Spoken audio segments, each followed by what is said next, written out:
We saw layoffs this week, with Reflector Entertainment laying off 18% of its staff after the terrible release of Unknown 9 Awakening. A lot of people are saying that this game failed because it was associated with Sweet Baby Inc. However, I would argue that that is incorrect, and I want to go over that today. Hi, I'm Ojiro. I've been a game developer for a bit over 15 years. If you are new to the channel, welcome. And if you are returning, welcome back. I apologize for the delay in getting this out. I got approved for my Steam account this week, so I've been getting Steam SDK integrated with the game we've been working on and testing that, and I need to fix the aspect ratio so that it runs on a Steam Deck. I got my work cut out for me. However, a lot of people at Reflector Entertainment will not be working because, yeah, that game was very unimpressive. Now, I want to make it very clear that places like Sweet Baby Inc. are a symptom and not the actual cause of something failing. Now, I want to have us go over a few points from a review from Glassdoor from an individual who'd been working there for allegedly over 5 years, where he talks about how the company is actually filled with talented people. However, he has a lot of issues with management. If we look at his review, he gives it 2 out of 5 stars, says it's a great team of passionate devs, and that they have a few extra days off offered by the company. I assume this is like a holiday schedule. That's kind of whatever. However, got a lot of negative things to say about the company.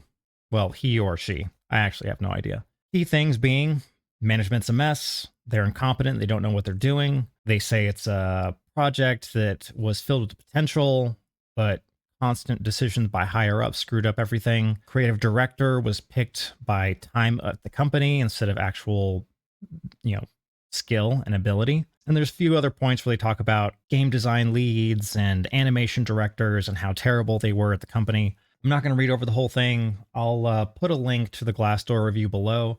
There's also another individual that had a video that they came out with from the channel Le Repère du Gamer. He's a former person. He's a person that worked at Reflector Entertainment in the past. He has a scathing review on the company, saying it was terribly mismanaged. Okay, so let's get right into this. Sweet Baby Inc. and a lot of people like them are activists first, right? If you are running a game company, your priority is to get a good product out that is going to be commercially successful. You are making a game for people that are going to buy that game. It doesn't matter if that game is Doom or if that game is Hello Kitty Island Adventure 2. You make a game that is going to be successful with who you want to play your game. At least when it comes to larger studios. Larger studios are very methodical, or at least they should be, when it comes to figuring out what they want to do to sell their game. A company that does not have a good creative vision will look for people to provide a solution for them. And places like Sweet Baby Inc. try to provide a solution. So if you have someone that's incompetent with no creative vision, and you have somebody say, well, I can fix that for you, just put me in charge, then a person that is incompetent will say, oh, good, I don't have to actually put in the effort and the work. These people will give me the solution. I've seen a lot personally with a lot of game companies where Peter Principle individuals, where Peter Principle is when an employee continues to receive promotions to work at higher up ranks to the point where they reach a level of incompetence. It's super common for someone to be legitimately good at their role.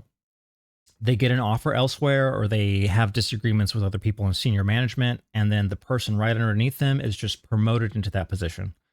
It's also really common for individuals that have been at a company for a long time to just get a promotion, despite actually not being really qualified for that position. I've seen it a lot. And when these people get into these positions, some of them just flame out, and others kind of flounder and look for someone to fix things for them. Sometimes I'll come in and work with them, whether they're product owners or whether they are some like senior management person that's just like, I don't know what the hell's going on here.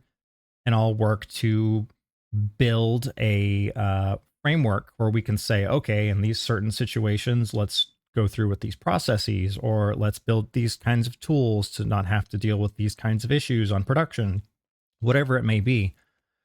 But you also have some people like Sweet Baby Inc., who is famous for coming out and saying that you should threaten your marketing department with getting canceled if you don't hire these companies like Sweet Baby, where these senior people will end up leaning into activists because those activists are promising them a solution. Because at the end of the day, they're bad at their jobs. They are not good managers. They don't have a good creative vision. So they are A-okay with someone coming in and just kind of tearing things apart because they get their solution. They get to feel good about themselves and say, I did a good job. Look, I delegated. Sweet Baby, Kim Belair did not ruin Unknown 9. If we look at how this game plays, it plays terribly. It doesn't matter if they were there or not. This game would still be bad. This game would still be a failure. The people that ran this company were terrible at their jobs, and when you have a people at the very top without a creative vision, without the ability to keep people under control, without being able to motivate people to do things, you are going to get mediocre work across the board. And even if you just start out with having mediocre work from one part of a company, over time, other parts of that company and other divisions are going to look and say, why are we working hard when you're letting this other group do nothing? So they do less work. I have heard that this place had a lot of perks where they're like, oh yeah, we'll like drink in the middle of the day and yeah, it's going to be fine. And I've been at places that do a lot of day drinking because the company's culture was pretty much just one of a bunch of functioning alcoholics. However, we were making money. In like a month, we made enough money to cover everyone's salary for the next year. So if we wanted to have a long lunch and have a beer over like tacos or burritos or whatever like we wanted to eat for lunch, that was fine. It was paid for. And as the company would grow, we would bring that back and we would focus on, oh, if we're going to do drinking, we should do it in the evenings because we have juniors that we need to show them that we are serious about doing work. We need to show them that we are professional. And first and foremost, we need to get product out and making money. In the case of the Unknown 9 developer, Reflector Entertainment, they were not making money. They were doing all of these things that a lot of tech companies were doing, where you give a lot of these benefits. But the reason tech companies give those benefits is because they want you to work even more. They don't want you to leave the office. Google had an issue for a while where they had to start telling employees that they could no longer sleep at the office because they didn't actually have apartments. They were living off of all of the benefits that Google was offering and they were working their asses off. However, because they were sleeping there, legal was like, guys, this is not good. If something happens to them, it's going to be a big issue. You need to have them not sleep in their cars in the parking lot or sleep on some couch in the office. And they need to actually have a residence that they go to at night for liability reasons. They got a ton of work out of those individuals, which was the goal. And that is, sorry, that is why these companies offer these benefits. It is not because they want to, like, they want to get people in with the benefits and then they want them to work extra. If you can get someone to show up at 9 or 10 o'clock in the morning and then work until 9 or 10 o'clock at night, that's a win. You're paying them effectively for 8 hours a day, plus like, and then that's like lunch and any breaks. But if you can have them work for 12 hours and just have them break for like lunch and dinner, then that's a huge win. You're getting way more manpower out of a person than you are otherwise paying for. And that is why those benefits are there. And then if you have an issue with cash flow, you just peel back those benefits. You don't have to pay the person less, because if it's a salary issue, that's saying to someone, hey, I'm going to pay you $10,000, $20,000 less a year. A lot of people are going to quit.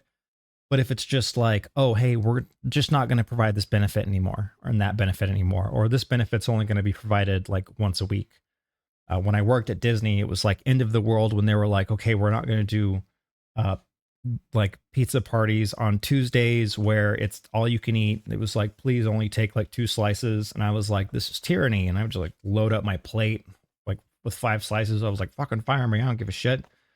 Like, this is one of the benefits that I was here for. Um, but that's what these companies do. And Reflector, they missed the memo where you provide the benefits, but you still need to produce the product. And when you have leadership that is this incompetent, where they have no vision, you have activists coming in, like in general, any company, if you have management that is so incompetent, they're going to delegate creativity to activists. Activists don't care about the story. They don't care about the world that you're building. They don't care about your audience. They care about a message. And if you have good management, they'll fire those people. If someone comes in and they're like, I demand X, Y, and Z, I mean, hate to break it to you, but it's not the position of any game developer to demand anything. You have a conversation, and if you're told no, then no's the answer. And if you're going to keep being an ass about it, you get fired. That is how it is supposed to be. But if a company is so poorly run that they allow activists to run the ship, you get a bad product. And even if they do not hire activists, if you cannot run the ship, you still get a bad product. We're seeing a lot more activists now in a lot of these companies and consulting companies like Sweet Baby that are coming in to provide solutions for people. But we've had games that have been failing for decades. And this is before we had a lot of activists. In a lot of those cases, it was just a simple matter of they weren't run well. They didn't know what they were providing to their players, and they just failed. We just have something now where we can see a company and say, oh, you worked with this company? You're probably run poorly. You probably don't know what you're doing. Because if you knew what you were doing, you wouldn't have hired these people from the get-go. So places like Sweet Baby, they are a symptom. They are not the cause of failure. And if you have a good game, places like Sweet Baby will make it worse, but you could still have a good game. But I'm a gambling man, and if a place is working with a company like this, I just assume that they are not good at what they're doing. I think a lot of people have come to that same conclusion because they've got a track record of being called in to fix things and then sending things to market that are just garbage.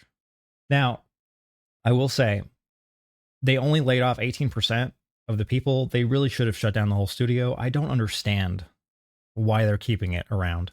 It's owned by Bandai Namco, so it's not like I don't see them selling it to another group, so I'm not sure what they're doing if they plan on the studio can't be trusted to make another game. It's going to be a failure. So I genuinely don't understand why they didn't just shut the whole studio down. Maybe they're seeing if other companies under the Bandai Namco umbrella are willing to pick up personnel or maybe take over the studio with like new leadership. But that's such a high risk. I wouldn't, even if you do have a bunch of competent people that are there at that company, there's also a very good possibility that you have a bunch of people that are just bad that haven't left. It's not worth it in my eyes. I don't understand why they're still here. I think it is just a matter of time before they shut down the studio. It's just a matter of how much time. But that's all I got to say on this matter for now. Thanks for dropping by.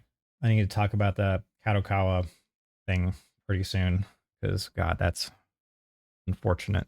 Feel free to subscribe for other games related content if you find it interesting. And I hope to see you again in a future video. Farewell.